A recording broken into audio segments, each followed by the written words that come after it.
Seni mempengaruhi dan mengarahkan pikiran orang lain dengan etika.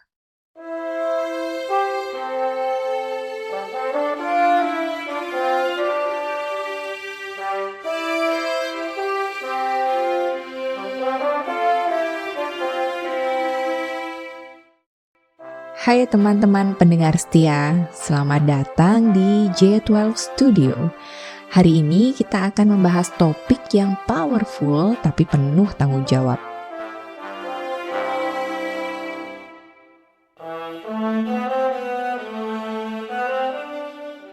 Bagaimana mempengaruhi dan mengarahkan pikiran orang lain agar sejalan dengan kita tanpa manipulasi, tapi dengan koneksi yang tulus.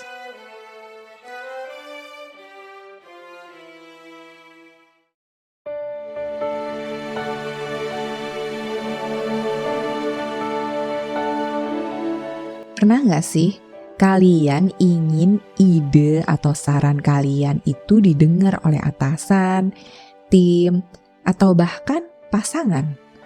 Atau mungkin ingin membujuk seseorang dengan cara yang elegan? Tenang, ini bukan tentang mind control atau film sci-fi, tapi tentang psikologi persuasi yang etis dan efektif. Yuk, simak. Yang pertama, bangun kepercayaan.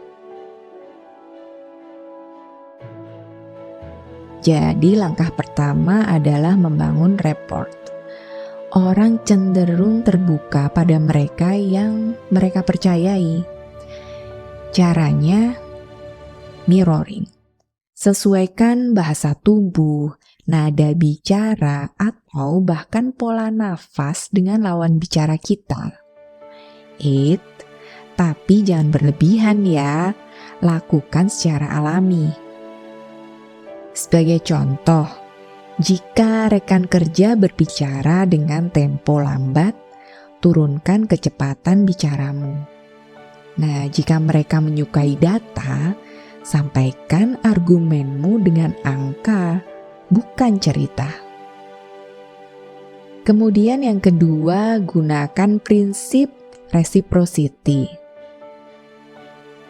Jadi manusia itu punya kecenderungan alami untuk membalas kebaikan.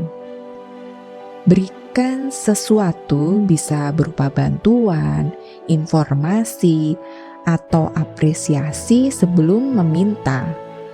Misalnya nih, kamu bisa ngomong, saya sudah siapkan analisis resiko proyek ini nih. Bagaimana kalau kita diskusikan solusinya bersama? Contoh lain juga nih, kamu bisa ngomong, aku selalu suka ide-ide kreatifmu. Boleh aku ajak kolaborasi untuk proyek ini? Dengan begitu, orang lain akan lebih tergerak untuk mendukungmu. Kemudian yang ketiga adalah framing, jadi ini kemasan yang menarik. Cara menyampaikan ide menentukan apakah orang akan menerima atau menolaknya. Gunakan framing yang positif. Contohnya kamu bisa ngomong nih, daripada bilang, ini proyek sulit, tapi kita harus kerja keras. Itu bisa diganti, coba yang ini ya. Ini kesempatan kita untuk berkembang dan hasilnya akan worth it. Kalau untuk negosiasi, bisa gunakan loss affirmation. Seperti ini nih. Kalau kita tidak ambil kesempatan ini, pesaing bisa lebih unggul. Otak manusia lebih merespons cerita daripada data mentah. Jadi, bungkus pesanmu dengan narasi yang relatable. Yang keempat, beri ilusi pilihan. Jadi orang itu suka merasa memegang kendali daripada memerintah, jadi beri opsi yang terkendali. Contohnya kamu bisa menggunakan kalimat ini nih. Kita bisa mulai meeting sekarang atau 10 menit lagi? Mana yang lebih nyaman? Atau pakai kalimat yang lain, contohnya kayak gini nih. Kamu mau fokus di desain dulu atau copywriting dulu? Dengan begitu, mereka merasa memiliki agensi, padahal tujuanmu tetap tercapai.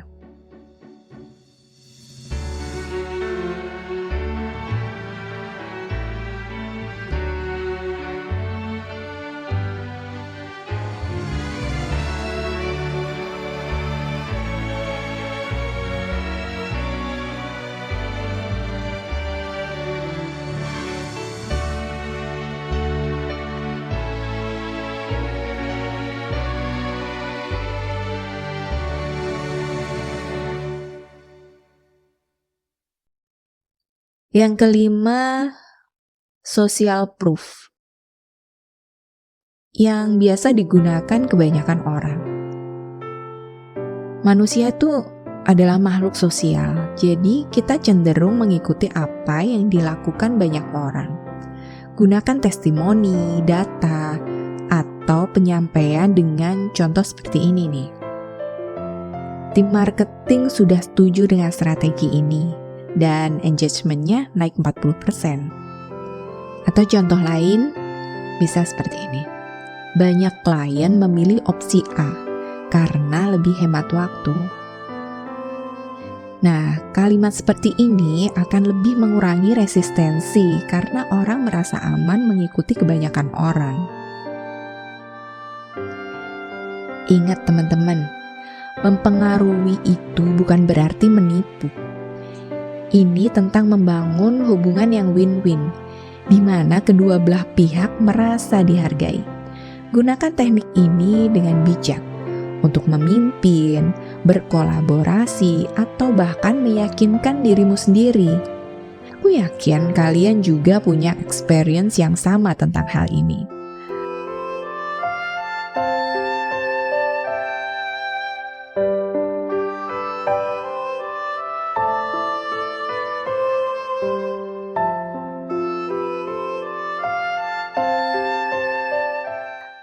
Jangan lupa share ya di kolom komentar.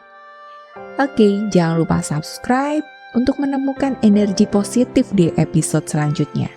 Sampai jumpa dan selalu ingat, pengaruh terbesar datang dari ketulusan.